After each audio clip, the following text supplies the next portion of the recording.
Good morning, everybody. I hope you had a great weekend. Thanks for joining me this morning. The passage that I want to look at briefly today contains this incredible statement from Jesus. And yes, it's a statement he makes in the context of this particular setting, in this conversation that he's having, but it's an incredible statement nonetheless, where he says to Martha, only one thing is needed. Only one thing is needed. Now, if you think of, you've perhaps seen in the background of some of my earlier videos, the books that I have, the commentaries of on all the different books of the Bible and loads of other books as well. And there's countless things being written, all trying to help us understand who God is and what Jesus is about. And yet when it comes to it, we get to this line from Jesus who says, only one thing is needed. Only one thing is needed. How complicated do we sometimes make things? Only one thing is needed. Let's read the passage to find out what that might be. This is from Luke chapter 10, verse 38. As Jesus and his disciples were on their way, he came to a village where a woman named Martha opened her home to him. She had a sister called Mary, who sat at the Lord's feet listening to what he said. But Martha was distracted by all the preparations that had to be made. She came to him and asked, "Lord, don't you care that my sister has left me to do all the work by myself? Tell her to help me." "Martha, Martha," the Lord answered, "you are worried and upset about many things, but only one thing is needed. Mary has chosen what is better, and it will not be taken away from her."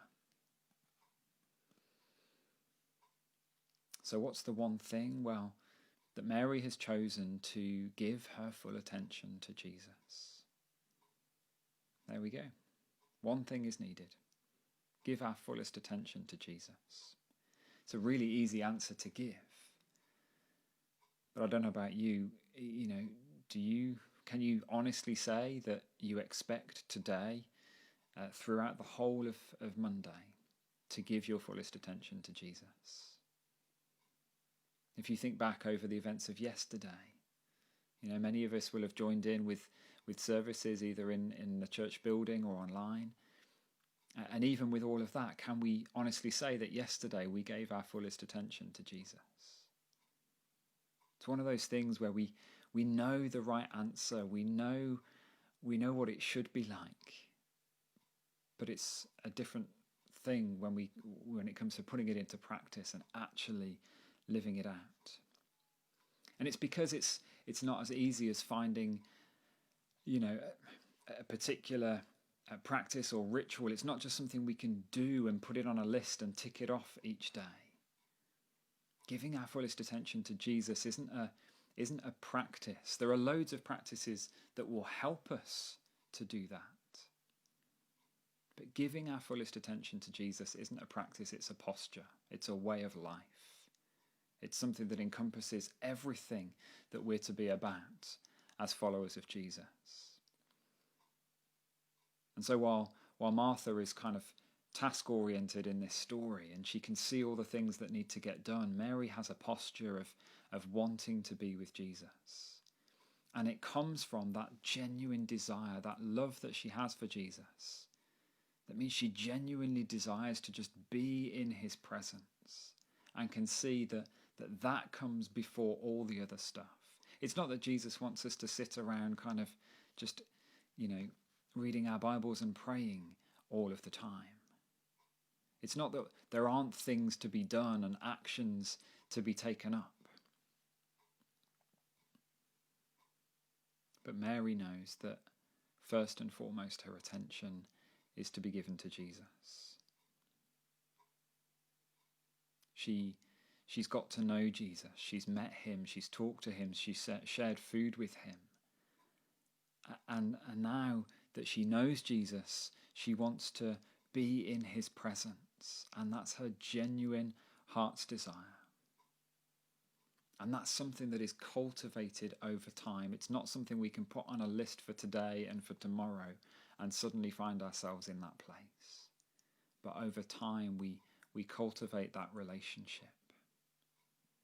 And there are all sorts of things that we can do that will help us to get to a good place with that.